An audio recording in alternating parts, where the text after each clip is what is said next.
La grâce qui nous enrichit en toutes choses. Nous sommes enrichis par la grâce en toutes choses.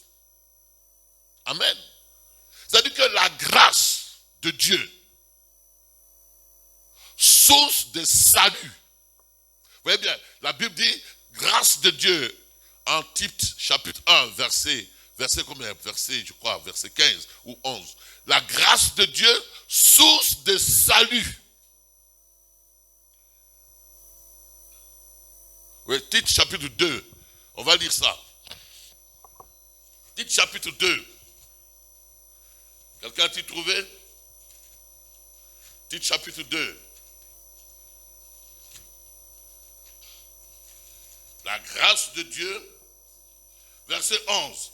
La grâce de Dieu, source de salut de tous les hommes, a été manifestée.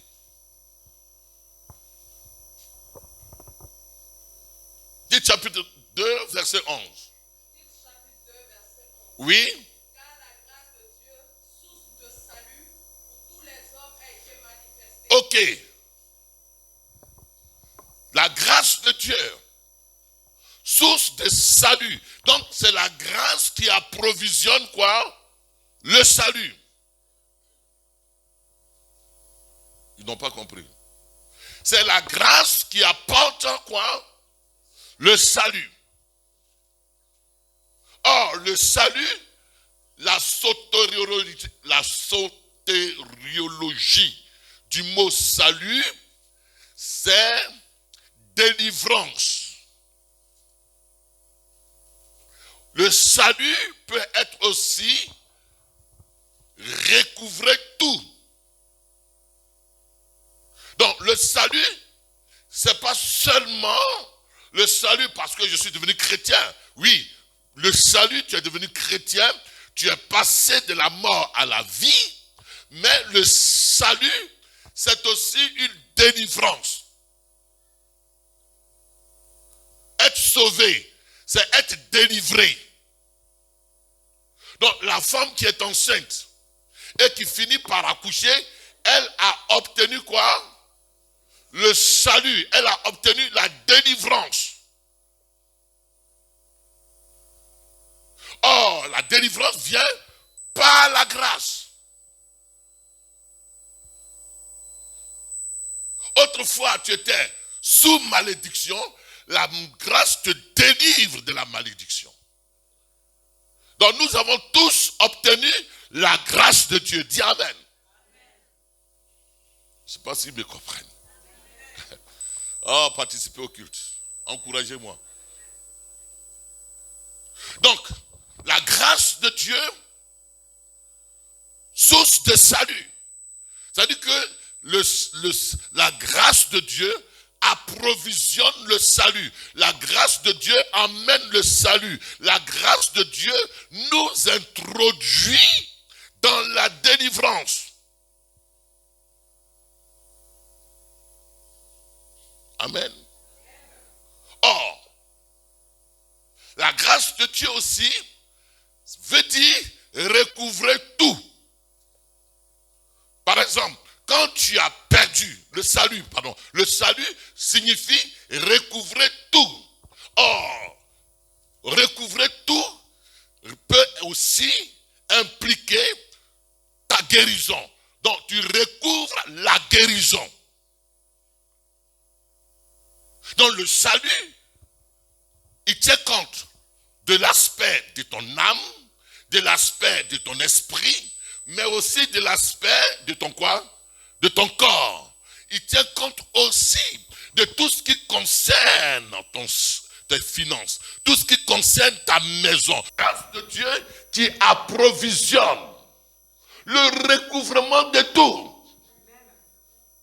Bien-aimé, si tu ne recouvres pas tout, c'est que tu n'as pas composé avec la grâce de Dieu.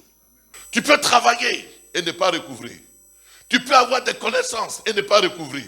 Tu peux avoir les opportunités et ne pas recouvrir. Mais la grâce de Dieu, quand elle est avec toi, tu travailles et tu manges le fruit de ton travail. Tu as des connaissances et tu réussis par entrer en possession de ce que Dieu a promis à ta vie. La grâce de Dieu, elle approvisionne. La grâce de Dieu, elle fournit. Elle fournit. Donc tu dois marcher en comptant sur quoi? Sur la grâce de Dieu. Ta vie doit reposer sur quoi? Sur la grâce de Dieu. Donc, c'est pourquoi je donne ce thème qui dit la grâce de Dieu qui nous enrichit. Oh my God. Ah, il faut comprendre l'évangile. La grâce de Dieu, le but de la grâce de Dieu, c'est de nous enrichir. Donc la grâce de Dieu, elle n'appauvrit pas, elle ne maintient pas dans la pauvreté, dans la malédiction, dans la souffrance. Mais quand quelqu'un dit que je suis sauvé par la grâce, parce que l'apôtre Paul dit en Éphésiens chapitre 2 verset 8, c'est pas par vos œuvres, mais vous êtes sauvés par quoi? Par la grâce. Donc quand la grâce vient, la grâce te permet de pouvoir quoi? D'entrer au profit de ce que tes propres efforts ne pouvaient pas te donner. Je déclare ce matin que la grâce de Dieu te propulse dans l'opportunité qui va permettre à ton avenir de pouvoir se réaliser. Que la grâce de Dieu, elle te propulse dans des connexions qui vont te propulser là où Dieu veut que tu rentres. Que la grâce de Dieu te permette d'arriver là où Dieu veut que tu arrives. C'est la grâce de Dieu qui te prend du fumier, qui prend le pauvre du fumier et qui le met à la table des grands. C'est la grâce de Dieu qui pourvoit à cela. Ce n'est pas en comptant sur ses efforts, ce n'est pas en comptant sur sa force, mais c'est la grâce de Dieu. Et je veux que tu contemples ce matin et que tu réalises que tout est par la grâce de Dieu. Oui. Quand les gens viennent y voir notre domaine, ils disent, waouh, vous êtes bien. Mais moi, je ne me glorifie pas de cela, parce que je vois que c'est la grâce de Dieu. Quand je vois que je suis en bonne santé et qu'il y a des gens plus en forme et qui sont tombés malades, je réalise que c'est la grâce de Dieu. Quand je réalise que ce que je fais, c'est pas parce que j'ai plus d'argent, mais Dieu a favorisé des cœurs pour que je puisse entrer là où je suis entré, c'est la grâce de Dieu. Bien-aimé, aussi longtemps que la grâce de Dieu est sur ta vie et qu'elle t'est révélée, alors tu entreras en possession de ce que tu as perdu, de ce que tu as poursuivi et que tu n'as jamais atteint. C'est la grâce de Dieu. Dis avec moi, la grâce de Dieu, source de salut.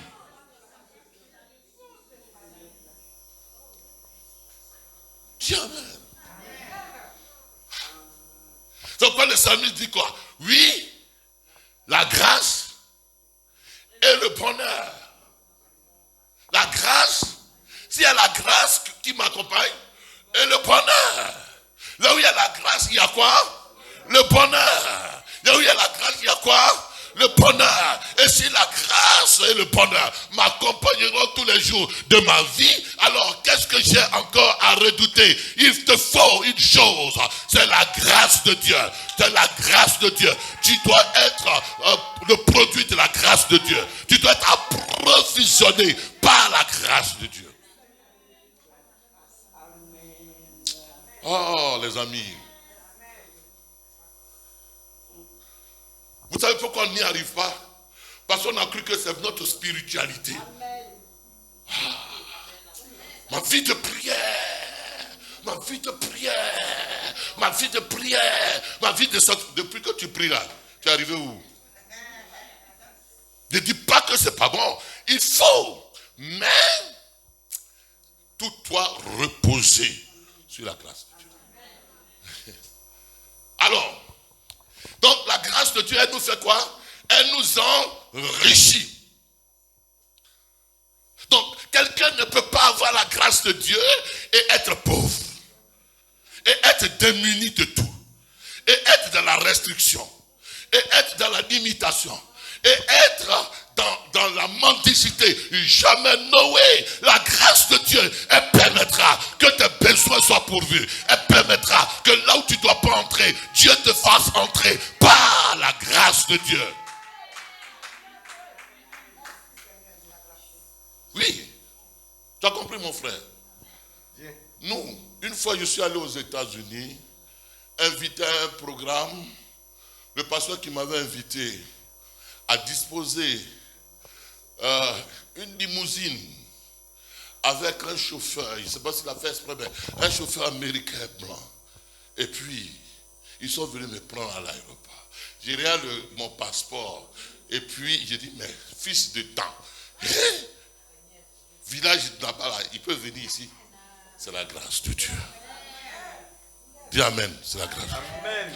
Regarde un peu, tu marches sur les Champs-Élysées, et puis tu marches sur les Champs-Élysées, et puis tu ne te rends pas compte que tu viens de tel campement, mais c'est la grâce de Dieu. Tu n'as même pas le niveau requis, mais tu as tout ce qu'il faut, c'est la grâce de Dieu. Tu n'as pas fait d'effort, mais Dieu a disposé des choses en ta faveur. C'est la grâce de Dieu. C'est pourquoi il dit, ne méprisez pas, ne méprenez pas la grâce de Dieu. C'est-à-dire que ne la foulez pas aux pieds. Il y en a qui ont la grâce de Dieu et ils la foulent aux pieds. Et ils la foulent aux pieds. Et ils marchent sur les autres. Et ils méprisent les autres. Et ils se gonflent la poitrine. Non, tu n'as pas compris la grâce de Dieu. Amen. Tu n'as pas compris la grâce de Dieu. Alléluia, tu n'as pas compris la grâce de Dieu.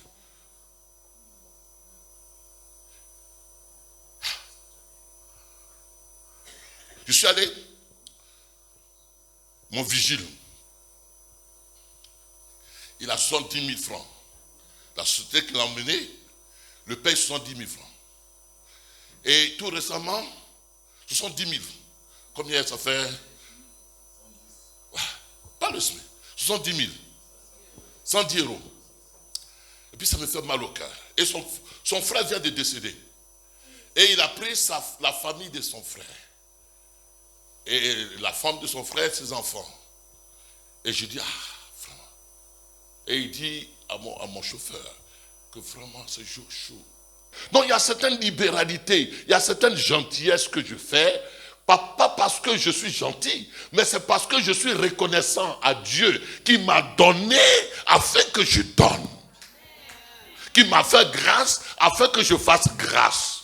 Qui m'a fait miséricorde afin que je fasse miséricorde. Mais imagine-toi à qui on a fait miséricorde. Parce que hier, tu étais aussi dans la position où Dieu devait te faire miséricorde. Quand tu vois la faute d'autrui, tu deviens juge.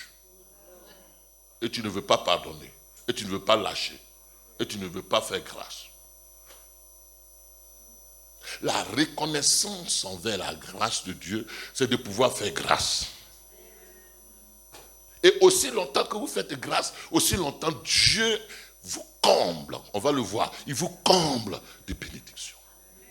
Je dis l'argent, il n'aime pas qu'on le garde. La gloire ne veut pas qu'on la cache. La richesse ne veut pas qu'on la garde. La richesse veut être vue. Si vous comprenez ces lois-là, vous allez changer.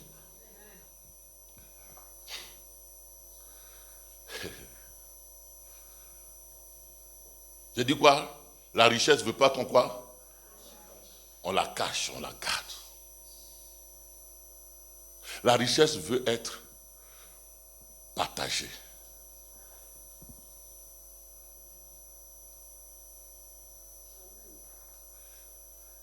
Même c'est Jésus même qui a dit ça. Hein. Il dit qu'il y avait un gars, il était économe. Et puis, il faisait quoi? Il dit quoi? Si vous êtes quoi? Avec les richesses injustes. Fidèle avec les richesses injustes. Donc lui, quand il prend, il se fait des amis. Pour que le jour où tu vas te serrer, la richesse que tu as donnée là, elle réponde à tes besoins. C'est des lois, les amis.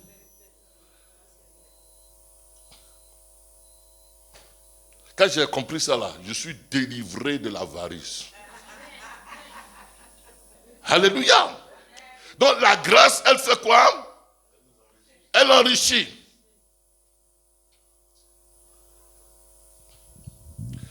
Il dit quoi?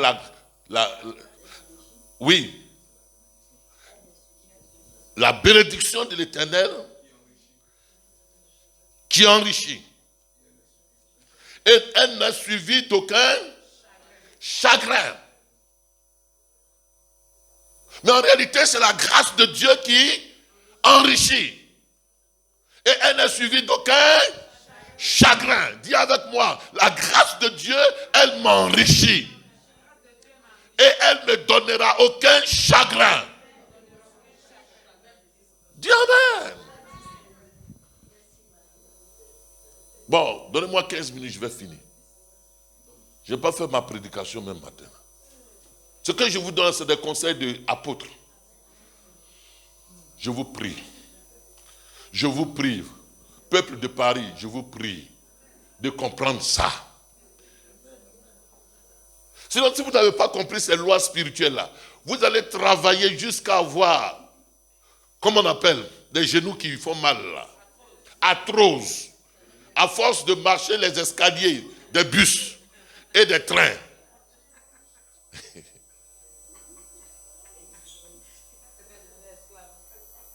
Oui, c'est la servitude, maman. Quand tu vois des gens, ils ont trop donné ces 50 €. Ouais, Proverbe combien? 10, 22. C'est la bénédiction de l'Éternel qui enrichit. Et il ne la fait suivre d'aucun chagrin. Or, c'est la grâce qui approvisionne la bénédiction. Donc, c'est la grâce de Dieu qui enrichit. Et il ne la fait suivre d'aucun chagrin. Quand grâce de Dieu est sur toi, il n'y aura aucun chagrin. Même l'épreuve tournera en ta faveur. Alléluia. Dieu tournera toutes choses en ta faveur parce que tu es une femme de grâce, parce que tu es un homme de grâce, parce que tu as été conçu par la grâce, parce que tout ce que tu as est par la grâce.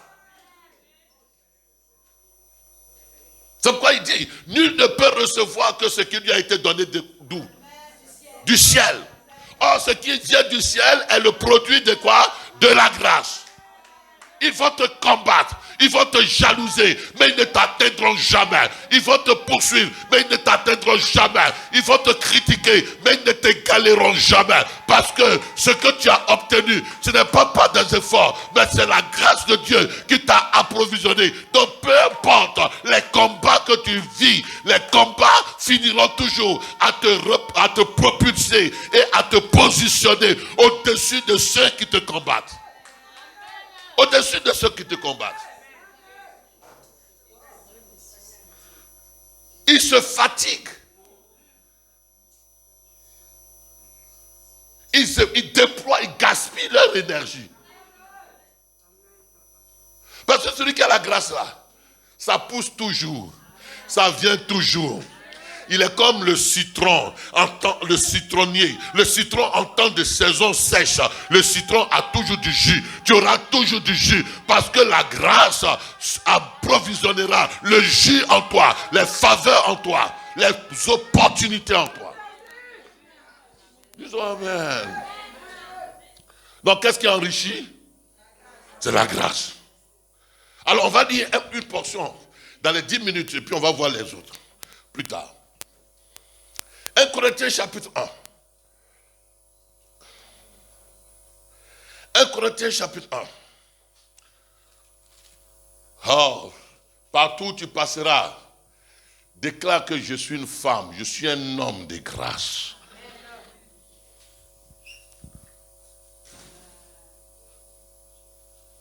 Je suis devenu enfant de Dieu par la grâce. Si je vis par la grâce. Je suis chrétien par la grâce. Donc, mes origines, c'est la grâce. Donc, je marche que par la grâce. Et la grâce et la faveur sont sur ma vie. conséquent, je ne peux que être enrichi, quel que soit le temps. Mais la grâce, elle se manifestera. On se comprend? Ok, Paul dit aux Corinthiens, verset 4, je rends mon Dieu, 1 Corinthiens 1, verset 4, je rends mon Dieu de continuelles actions de grâce à votre sujet. Bon, on va aller plus doucement. Aujourd'hui, c'est définition. Dimanche prochain, on parlera. Mais la prière ultime du croyant néo-testamentaire, c'est la prière d'action de grâce. On se comprend? C'est pourquoi il dit aux Thessaloniciens, 1 Thessaloniciens chapitre 5, il dit, rendez grâce à Dieu en toutes choses. Donc, l'ultime prière du croyant néo-testamentaire, du Nouveau Testament, après la mort et la résurrection de Christ, notre prière, ce n'est pas prière de combat. C'est pas toi qui combats, l'Éternel combattra. Il a déjà combattu. Donc les églises qui t'emmènent dans les combats spirituels, c'est comme quoi? C'est des fonds de commerce pour alimenter un peu, pour apaiser ta conscience. Parce que notre prière, ce n'est pas la prière de combat spirituel.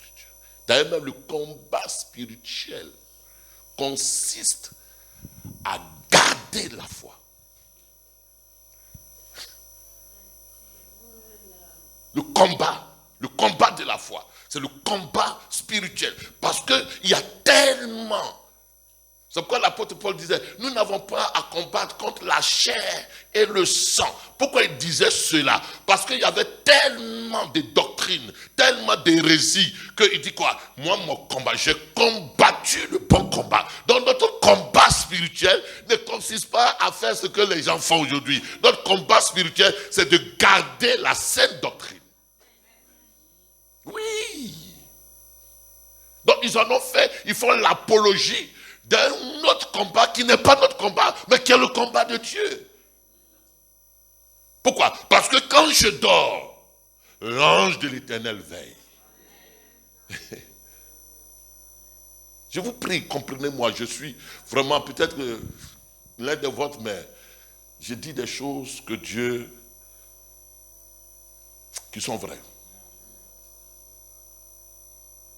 Bon, toi, tu penses que c'est toi-même qui te garde?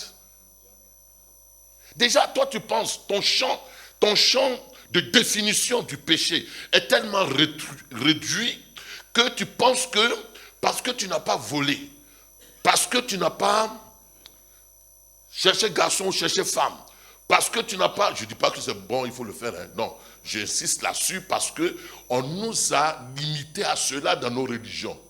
Mais on nous a limité à cela, tu sais pourquoi? Parce que Adam, quand Adam a péché, il a fait, les deux péchés qu'il a fait, c'est qu'il a pris la figue, donc la feuille de figuier, il a pris la feuille de figuier, quand il a mangé le fruit, quand il a mangé, au fait manger, ce n'est pas un fruit qu'il a mangé, mais c'est une autre chose, mais quand il a mangé, qu'est-ce qu'il a fait? Il a caché avec un tablier sa bassesse, il a caché son ventre et sa bassesse.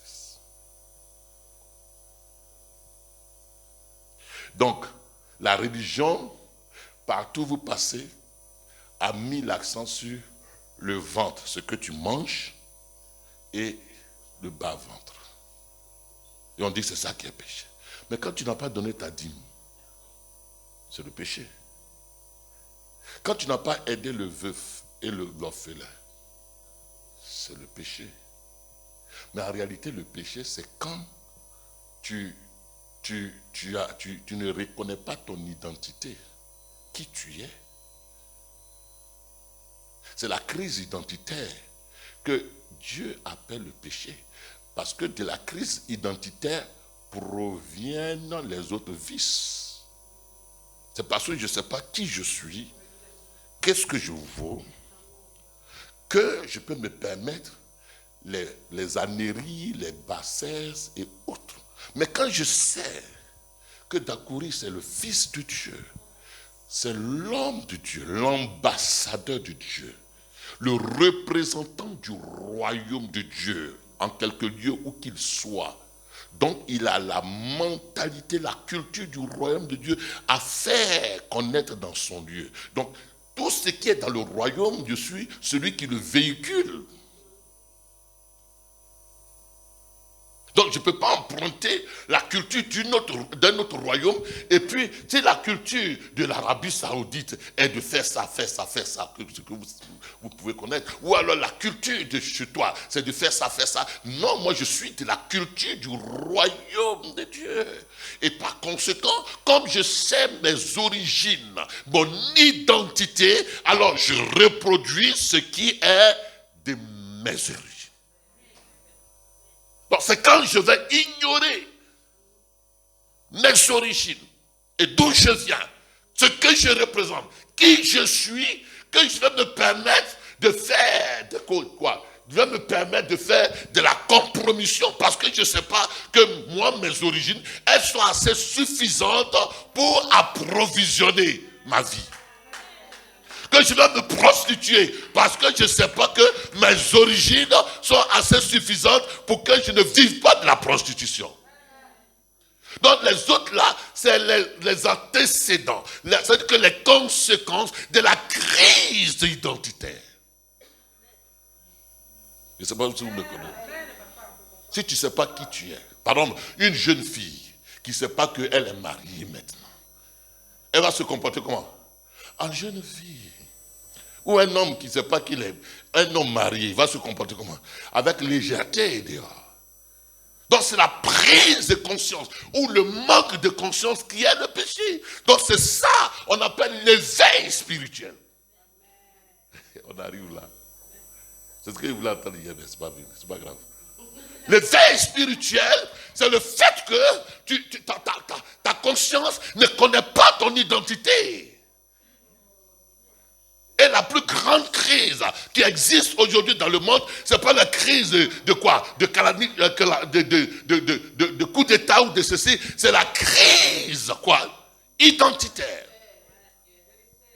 La preuve vous-même. Vous êtes de l'Afrique. Et puis vous êtes venu ici. Vous n'êtes ni de chez nous, ni d'ici. Et vous faites toutes les choses en vrac. Mais c'est la crise identitaire. Rien ne vous définit. Rien ne vous identifie. Vous ne vous conformez en rien. On se comprend?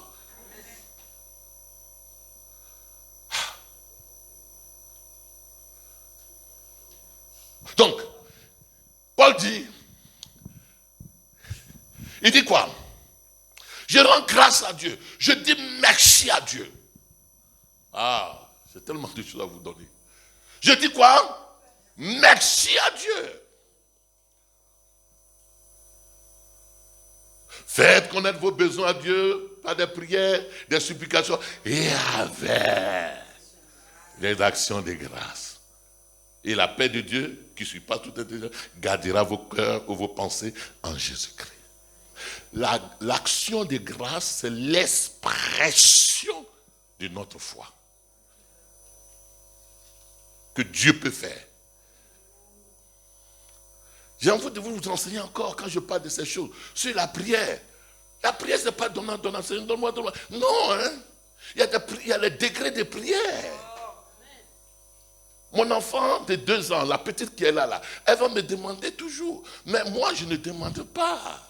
Et c'est ce que nous allons voir. Si nous savons que la grâce enrichit, alors nous allons parler de la confession de la foi.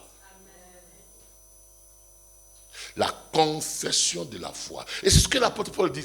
Il dit quoi? Je rends grâce continuellement grâce à Dieu au votre sujet par la grâce de Dieu qui vous a accordé en Jésus-Christ. Et puis il dit quoi encore? Il dit,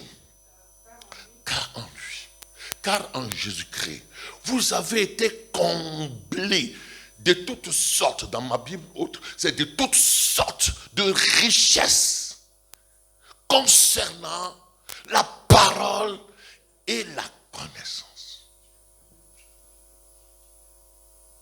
L'apôtre Paul est en train de parler à des Corinthiens, mais qui ne sont pas encore arrivés quelque part. Écoutez-moi bien. C'est pourquoi je disais, il faut apprendre. Pourquoi? Il dit, vous avez été comblés. C'est-à-dire que vous avez été approvisionnés. Vous avez été outrancés même. Outrancés. C'est-à-dire que vous êtes en outrance. Vous êtes dans la surabondance. Dans l'excès.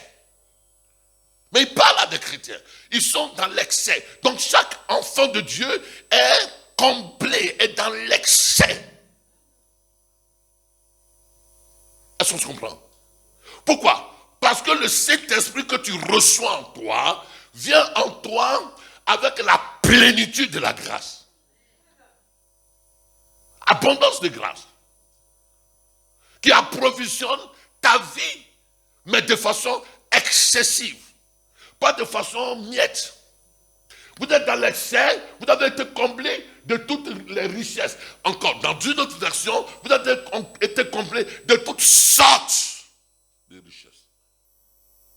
Je vais vous expliquer. Dans cette thématique, je vais vous expliquer. Donc là où les enfants de Dieu sont, il y a toutes sortes de richesses. C'est-à-dire que moi, quelle est ma richesse? C'est de comprendre facilement les Écritures. Mais toi, quelle est ta richesse? C'est de pouvoir exhorter la sœur. L'autre, quelle est sa richesse? C'est de pouvoir être libéral. Lui, quelle est sa richesse? C'est de pouvoir connaître, avoir des connaissances.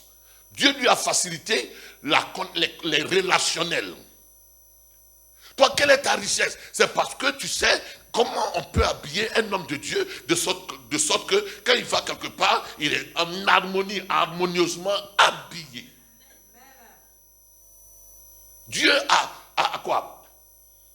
A développé en toi les talents. Et c'est pas ce que vous comprenez. Donc là où on est ce soir-là, on est privé, on est privé d'aucun bien, d'aucune richesse. Non, vous allez comprendre où j'en viens. L'église de Dieu, même si on est deux, là où 2 ou 3 sont assemblés, je suis quoi? Au milieu d'eux. Et quand il est au milieu d'eux, c'est quoi? Il a approvisionné richesse. C'est pourquoi il dit dans Jean 14 que votre cœur ne se trouve point. Croyez en Dieu, croyez en moi. Dans la maison de mon Père, il y a plusieurs manoirs. La Bible en français là, c'est pauvre. C'est pourquoi on ne comprend pas. Il y a plusieurs manoirs. Les manoirs, c'est des demeures. C'est des réserves. Or, l'univers est la maison de Dieu.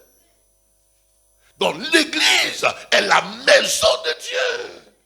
Dans laquelle il y a des réserves, des réservoirs. Chacun est une richesse. L'autre fois, ma fille Docas, elle était en train de parler au travail. Et puis, je l'ai appelée comme ça. Je l'ai appelée, et puis j'ai vu que, j'ai dit, mais celle-là, c'est Docas. J'ai dit, mais ma maman, j'étais là. Mais elle parle comme blanche. Maintenant, Wakoubé que vous voyez là, c'est pas Wakoubé villageois là. Ici, là, je sais c'est qu'elle fait ici. Oui, monsieur, mais avec gentillesse. Mais je dis, mais pourquoi quand elle vient à l'église, elle perd ces choses-là et puis elle nous fatigue? Est-ce que vous comprenez? Non, vous n'avez pas compris. C'est une richesse. Chacun de vous est une richesse. Mais maintenant, l'église est enrichie par la grâce de toutes sortes de richesses. Maintenant, il faut que cette richesse-là, elle soit manifestée. C'est là le problème.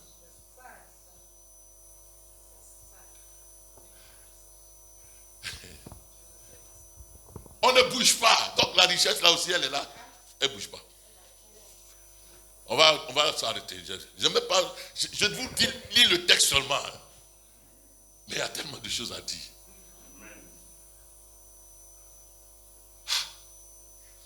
Et Seigneur, aide-nous. Aide-nous. Je ne sais pas. Non, je sais pas. Ouvre notre esprit. Jésus dit à celui qui a à ceux qui ont des oreilles, entendent. Mais quand il dit ça, est-ce qu'on n'a pas d'oreilles? En réalité, on a des oreilles. Mais il ne parle pas de ces oreilles pavillons qu'on a. Il parle d'autres oreilles. On se comprend? Donc nous sommes comblés de toutes quoi? Sorte de richesse concernant la parole et concernant la connaissance. Ça veut dire quoi? Donc la richesse, elle est venue par la grâce.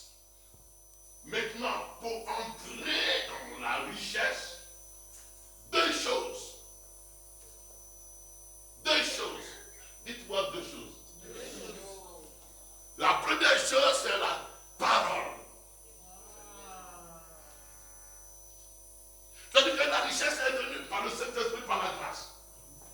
Elle est venue par la grâce. Mais l'ignorance fait que la richesse est avec toi et elle est inexploitée.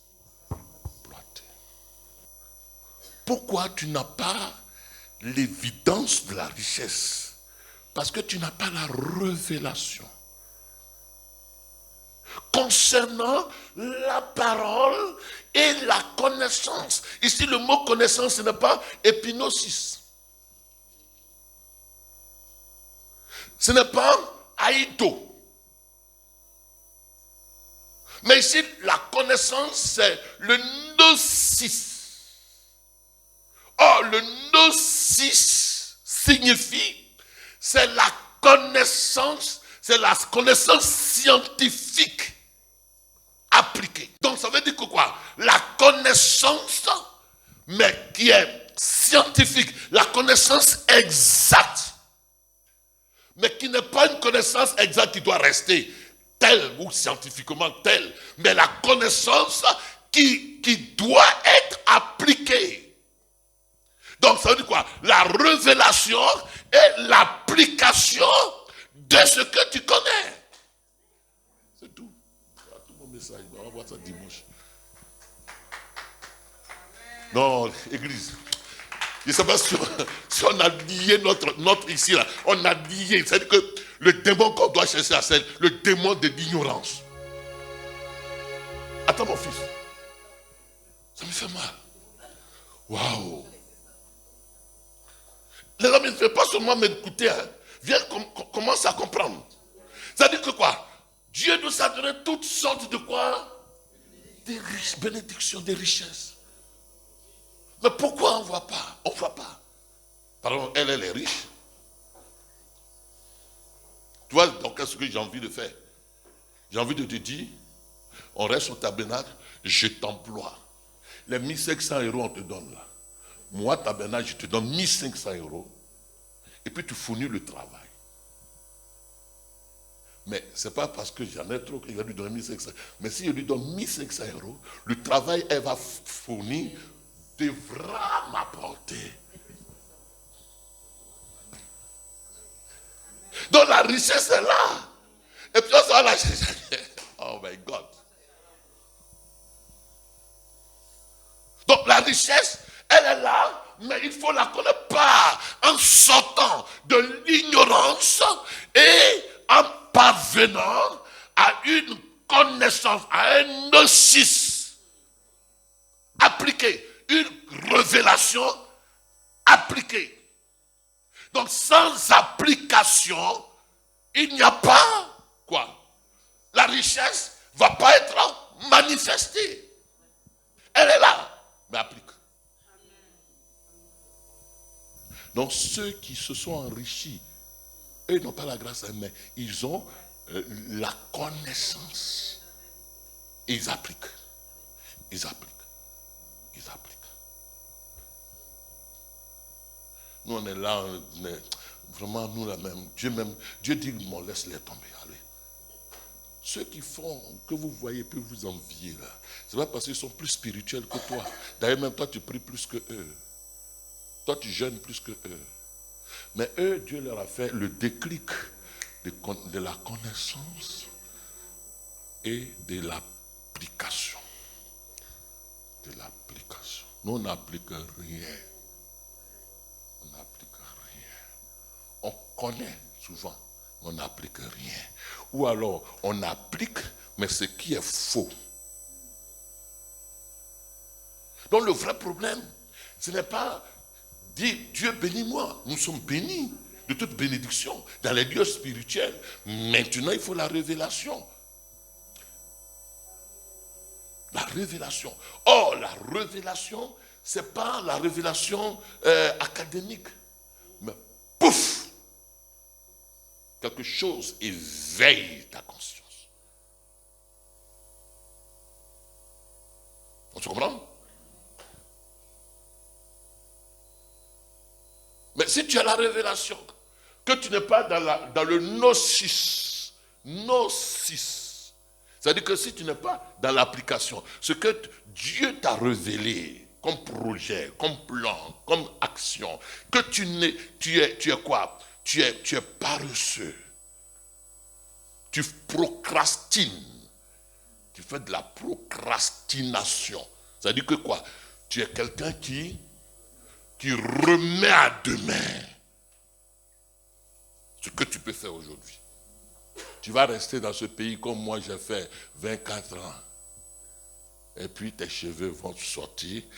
En tant que femme, tu vas être chauve et tu seras obligé de vivre qu'avec, comment on appelle ça, des perruques.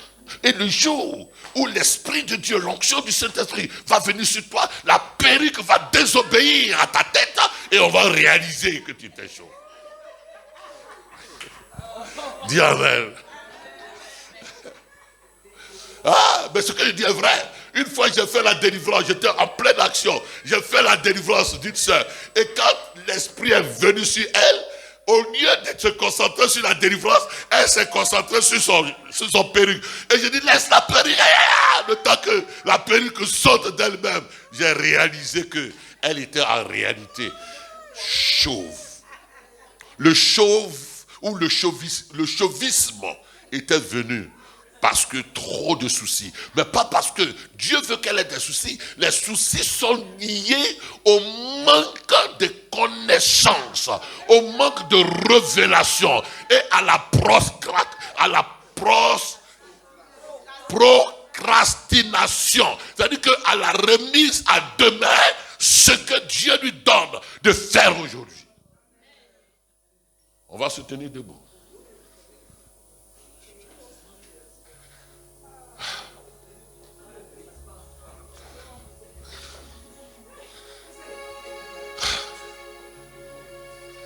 Mais la mère, est-ce que tu sais que tu es riche?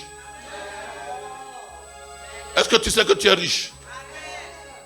Maintenant, il faut avoir la révélation de savoir dans quoi je suis riche. Il y en a qui sont riches dans palabres, ça les nuit. Il y en a qui sont riches dans la colère, ça nuit à leur richesse.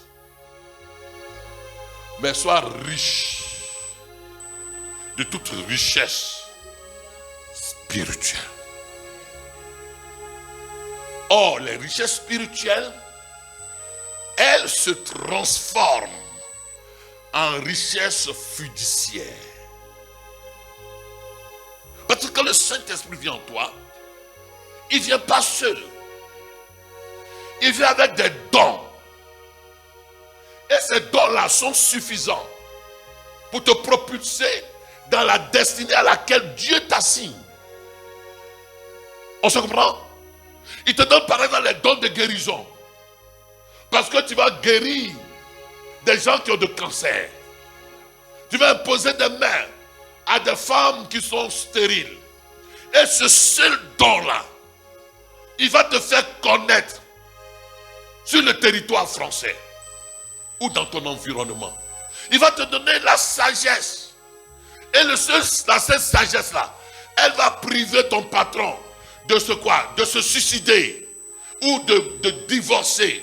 Et son foyer rétabli. Tu vas être comme une bénédiction pour eux. Et Dieu va prendre le meilleur qu'ils ont pour te donner. Tu vois, non? Aucune sorcellerie, aucun démon ne peut entraver la grâce de Dieu quand elle a commencé à se positionner sur ta vie. Or, la tienne, elle a commencé depuis le jour où tu as accepté Christ. Parce que le Saint-Esprit lui vient avec la grâce. C'est par la grâce que tu es sauvé. Et donc la grâce, elle était déjà... Tu as été enfanté dans la grâce. Mais la main, dis Seigneur, je te rends grâce de ce que tu m'as privilégié par ta grâce. Seulement ce que je veux savoir. Je suis créé à ton image pour faire quoi dans ma génération? Et donc Seigneur, j'ai besoin de la révélation de ta pensée à mon égard, afin que je puisse réaliser la destinée qui est assignée à ma vie. À partir d'aujourd'hui, je ne veux plus être celui qui remet à demain ce que tu me donnes de comprendre et tu me donnes de faire. Je ne veux plus être celui qui remet à demain la révélation que tu m'accordes. Je veux appliquer ce que tu m'as montré et ce que tu me commandes. Peu importe le prix à payer, mais je sais que de par mon obéissance, tu opéreras des miracles, des signes, des prodiges et des merveilles dans ma vie. Au nom de Jésus-Christ, je suis béni de toute bénédiction. Oh, toutes tes entrailles, mes entrailles sont bénies de toute bénédiction. Mes entrailles sont bénies pour recevoir l'inspiration et pour la mettre en évidence. Mes entrailles sont bénies pour concevoir des projets qui me distingueront dans mon entourage et dans ma génération. Mes entrailles sont bénies pour donner naissance à des projets, pour donner naissance à des fils et à des filles, qu'ils soient biologiques ou qu'ils soient spirituels. Et ceux-là parleront de moi parce qu'ils ont été conçus par mes entrailles. Au nom de Jésus-Christ. Reste tranquille. Le Saint-Esprit va mouliner tout cela dans la profondeur de tes entrailles. C'est pourquoi la Bible dit, il n'y aura ni femme stérile, ni femme qui avorte dans ma maison. Oui, il n'y a pas de stérilité. Il n'y a pas de stérilité. Même si tu penses que biologiquement, tu ne peux pas concevoir, même au-dedans de toi, tu as une fertilité qui te fera positionner là où ton niveau d'étude n'a pas pu te positionner. Et je prie ce matin que tes entrailles, qu'elles rendent ce que Dieu a posé en elles et qu'elles sortent de l'amertume. Que tes entrailles ne soient plus amères, qu'elles ne soient plus dans le chagrin, qu'elles ne soient plus dans l'affliction. Oh, le Saint-Esprit en contact avec tes entrailles, le Saint-Esprit anéantit toute amertume. Toute affliction est annihilée par la présence glorieuse du Saint-Esprit. Et la gloire de Dieu qui a été localisée dans tes entrailles, elle transparaît sur ton visage. Elle transparaît sur l'ouvrage de tes mains. Elle te propulse dans les hauteurs et dans les considérations. Désormais, on dira de la poussière, Dieu t'a placé à la table des grands. Tu iras et tu n'échoueras plus jamais. Tu ne baisseras plus jamais la tête. Tu lèveras la tête et tu parleras avec le visage ouvert et pas le visage confus. C'est pourquoi l'apôtre Paul dit que quiconque croit en lui ne sera point confus. La confusion n'est plus ton héritage, n'est plus ta part. La confusion n'est plus ta part. Sois béni, sois enrichi et sois conscient que tu avais été déjà enrichi par la grâce par laquelle tu as été sauvé. Au nom de Jésus-Christ. Amen. On peut acclamer le Seigneur.